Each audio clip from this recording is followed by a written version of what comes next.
everyone. We're Meeple Talk. I'm Adam. And I'm Stephanie. And this week, well, what do we got? No, go, do it. It's the Great Western Trail, an Alexander Pfister production, Eggerspiel release. They're the, not the developers. What am I saying? I don't even know who does what anymore. They published it. Yes, the We don't know how else they were involved. So this is a game where you are ranch barons, and you are herding your cattle and collecting cattle and taking them from Texas to Kansas City over and over, rinse and repeat. Want to sell them off, for the highest of value possible. And it's a hand management game and point collection game. It's a medium, I would say medium heavyweight game. There's a lot of stuff in it. Yes. As you can see, there's more stuff than any game we've reviewed thus far. It is a large, physically large game. Yes. So because of the size of the game and the components, we're going to get into it in just a moment to have a look at that. So yeah, it is a big one, both in rules and in size. So we're going to be there for a few minutes. Let's check it out. Okay, so here's the land where the game will be taking place on this player board. Players are ranchers who are moving from Texas to the other end of the board in Kansas City. And let's start by talking about the player boards and what we can do here. These top area indicates the various actions that the players will take throughout the game in 3 phases. Movement, your action you can take when you stop, and your hand limit. There are various certs that you can get during the game. Players can also hire various workers, and they will be placed here. These red discs indicate areas that can be unlocked throughout the game, and then you will get additional benefits. So that's the player board. Player starts with a hand of 4 cattle. And they also start with an objective card, which is will allow you to get victory points at the end of the game if you can complete that objective. They also have a certain amount of money. And finally, they have a set of 10 buildings, any one of which they can build throughout the game and put them on the board. I'll also mention here, because we're in the same area, these are the other objective cards that are laid out, and there's a deck for that. And throughout the game, players can pick up objective cards additional to this one. As players move along, they will be able to purchase additional cattle. This is the cattle market, and you see these have victory points and additional value, and that will be placed into their hand. Players will land on various buildings as they move along. These are neutral buildings, and they will see various hazards that they need to avoid. There are also teepees indicating trade with the Indians. Now we move on to the workers' job market. Here you can buy workers. This indicates the end of the game when it gets to the bottom, that token. And this is an area where the additional workers and hazards will be played out. Here we come up to Kansas City. This is where you're going to sell your cattle. There are also train tokens here, 1 for each player, and they will move along the train track. And finally, the cows or the cattle that you sell will be sold to various cities at the top here. Other things I haven't mentioned, this is the Kansas City supply. That's where the additional workers and so on will come out onto the board. And finally, at the end of the game, you will score your final score on the scoring pad. And that's all the components. Now, when it comes to gameplay, Adam was mentioning earlier here with our starting hand, this is a deck builder game, and you're going to have hands that you're going to be drawing throughout. That may change in value over time. But let's assume with a particular game we happen to have 4 in our hand limit, as well as maybe a couple of movement, like 3 to start. So when we draw from our pile, we're going to pick up cards. These are potentially the cattle that you're going to be sending or selling off in the market when you finally get to Kansas City. I'll mention these a little bit in just a moment. When it comes to movement itself, you'll notice that the board is pretty much varied when it comes to the choice of paths that you take, but they are one directional. They are indicated by the arrows as to which way you can move. Eventually, it is going to filter you all the way to the end. And as you have your player move along, every spot, whether it's a neutral board, a board of your own color that you've built, or maybe a hazard along the way, each one of these is going to count as a movement among your maximum that you're going to be taking per turn.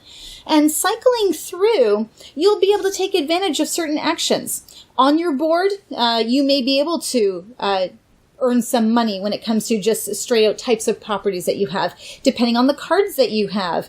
For example, for this Guernsey cow, landing on this square allows me to trade that particular cow from my hand to pick up 2 coin. I'll draw another one then from my draw pile. I can maybe hire workers from the market that Adam had referred to earlier, because they'll help you either develop your cattle for a cheaper cost, land, and also progress your trains a little further. So you might want to take advantage of those. Some cards may be able to help you build, also progress your chains, add value to your certificates, and buy cattle. A variety of actions that you can take. So you want to be able to take advantage of those, especially with the ones that you build for yourself. Some hazards, you'll notice that along the way, there are 3 zones where you'll have hazards. This is another way of increasing the cost to move along a particular path, whether it's in the form of money, because anytime you see a hand there, that increases the amount of tolls that you have to pay or taxes to go along a particular route. Same thing with another player if you pass with them. Also, it counts as a physical cost. It uses up the number of movement that you can do. You also have your trade zone that you can do as well to potentially collect TPs if you have any certain goals for your end conditions that may require these as well. As you continue to go through, you'll be changing these cards up depending on what kind of actions you want to take. Eventually, when you get to the end, a couple of things are going to happen. So I'm going to be the yellow worker for now. I'm going to start here in this predictor area. These are the potential workers or hazards or things that you can choose to place throughout the game, because in each column you'll pick one of them to play out. So it's going to affect maybe which worker is going to be available, which route is then going to cost more to pass through. So you're going to be doing that to affect your chances and other people's players' opportunities as well. Here, you've got the actual cattle sales. So this is where the hand comes into effect. How you sell. Any cow that's of a differing value will be able to earn money and points for you. So in this case, the single green, single gray, and single white will earn you. This one, it's a duplicate, so we've got it. It's not going to earn you anything, so it's not going to count for that particular round. The money that you get not only is going to be put in your pocket for use for other functions, but also it determines along the track which city you'll be able to deposit them in. Because in this case, if my hand, I only earned 5, I've got the choice of these 3 cities to potentially place one of my tokens from my board, which not only indicates, yes, a successful shipment, but also maybe unlocks a certain power action that I can do throughout the game. How also, the final spot, when it comes to the trains, I didn't mention this earlier, but one of the actions may be to progress your train either by landing on a particular building or playing a certain card that allows you to do so. And your train will progress along this track.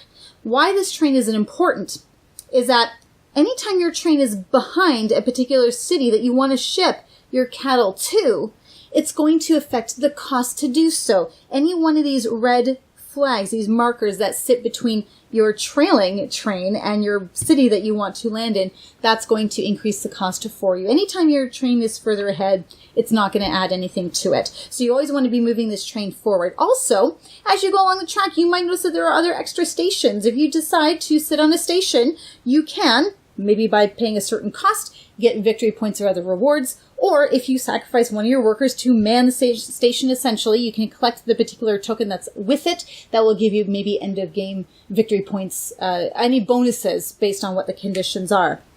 Also, even though we only have a set of cities across the top here that you're going to be delivering your trains to, your cattle to, the train track does still progress, and you are still going to take advantage of that, hopefully becoming train station master along the way to gain extra victory points.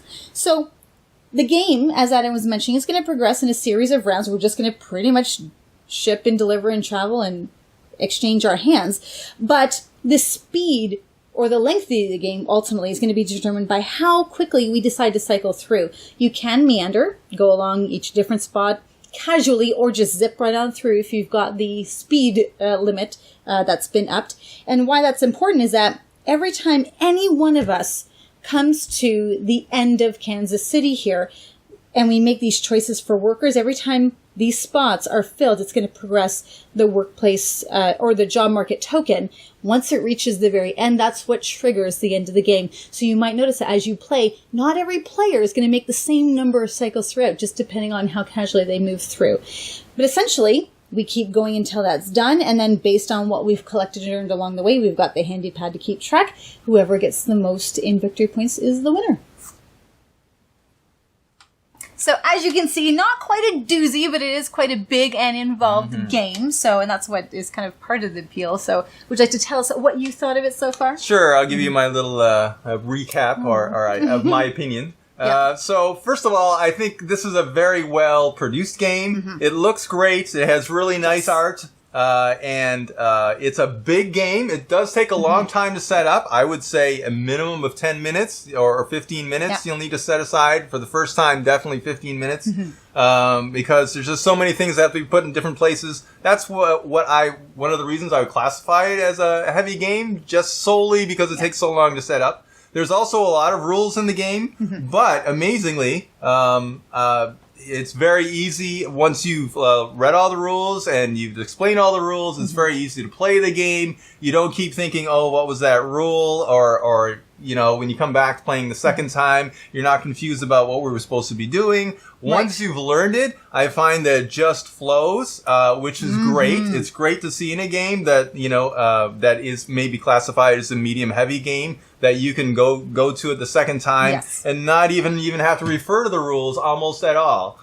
So I think it's fantastic in that sense. The gameplay, I think, is great. Like, great. To the point where when it was first set up, because I think the more recent heavy games that I've played left a bad taste in my mouth. You spend all this time setting it up, and then it's not very good, and it's really hard to learn, and then you forget a lot of the rules. A lot of the rules are not clear, you know, and there's like a million icons. You can't remember what they all did. That's I've had a lot of bad experiences with big games, but this game is not like that. This game, everything makes sense. You know what you need to do. There's a lot of different things that you can do, a lot of different ways you can approach the game. You definitely can't do everything you want to do in the game. Of course, And the different things you can do are you can focus on, you know, getting a lot of the cattle that score a lot of the heavy victory points at the end. Or you can place out a lot of your buildings and get victory points from the buildings. You can you could zip right on through like Adam did the first time and just killed us. Yeah, you could just zip through many times. That also is a good strategy. No matter how many fine cows you have, if you can't ship them yet.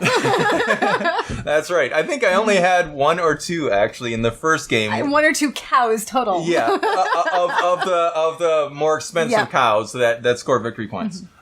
Which brings up another point is that, and I kind of overuse this phrase on the show, but there are many paths to victory. But it's true. Yes.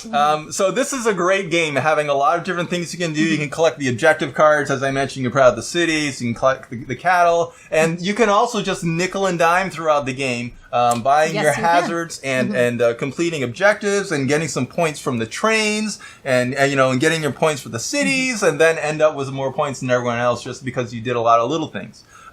So it works really well. It doesn't play too long. It is a fantastic game. And maybe you want to throw your opinions in here as well? I would really have to mirror a lot of that, because at first it was a debate of like, is this considered a medium weight strategy or is it a heavy game strategy? And because the thing is, it's heavier in the sense that there's a lot of decisions you have to make. There's a lot of things you have to focus on. As Adam said, you can't do everything that you want. There's going to be sacrifices here and there depending on the objective you're going to go for. There are a lot of things you have to focus on and decide, which puts it towards the heavier strategy end of the spectrum. However, because the rules are so well written and the game is so well designed, it doesn't feel frustrating. It doesn't feel like you're bogged down in rules or hindrances that prevent you from taking advantage of certain actions. So in that way, it makes it feel like a lighter game, an easier game, even though there's a lot happening. I think I really want to credit that to Alexander because of the design. It's so well written, so well designed. And at first I didn't realize it was him when I was first playing the game. It's only later someone, Hellstead mentioned, and the other games that he's done, like Broom Service, for example, like Isle of Skye. I was like, oh, as soon as they said Broom Service, I was like, oh yeah, that's the Isle of Skye go. And and it made me feel a lot better about my enjoyment of the game because I realized he's got a great thing going. He is very good when it comes to game economics. How your money and other resources are used to generate your engine, when it comes to whether it's deck building or other ways of designing your games, how your workers are moved, how everything fits together and really comes into its own. He's got a consistent pattern with every game I've played where no matter if it's supposed to be a light game or a heavier game, it's always very well thought out, very well done. And the feeling of playing these games is always a good one. So I always come away with this thought of like, I really like what he does. And so this is no exception. It is a heavier game, but the theme is spot on. You can take it's based in an American Old West kind of theme. It really works for that. Everything works together in mechanics and in storyline, if you can call it a storyline, in the overall skin. So I love how there are the multiple paths to victory, and not in a topical way that, you can kind of do this, kind of do that, but one path really kind of works. We've had these examples where you can ignore an entire subset of the game and still do very, very well because of how well integrated all the functions are. And so I don't want to over-repeat or go over what Adam was saying, but I highly recommend this game. It's not one that's easy to pick up and go really for new players, but if you like games you've played a lot, this is definitely one to dive into, but you've got to dedicate a night because depending on how quickly you want the game to go through, it could be not really a short game, but you can make it a really long night game or a sort of long game. And so, it's meant for the game of the night. Yeah. I would have to, if I'm going to give this scores, I really love it. I don't always give it half. I'm going to give it a 9.5 out of 10 because I really want to endorse this one. I have such a good feeling playing this one. Yeah. Yeah. Yeah, so I'm similar. I give this game a 9. I think it's very, very well designed. Because it's a heavy, I might even give it a 9.5. I mean, I thought about the fact that it's a medium weight heavy game, so that limits the audience. But for what it is spectacular. Solid. Yeah. So I'll probably give it a 9.5. I think it's a great game. I highly recommend it. You should definitely check it out. Absolutely. So thank you so much for watching, and come check out our other reviews. We'll Have see a you good soon. night.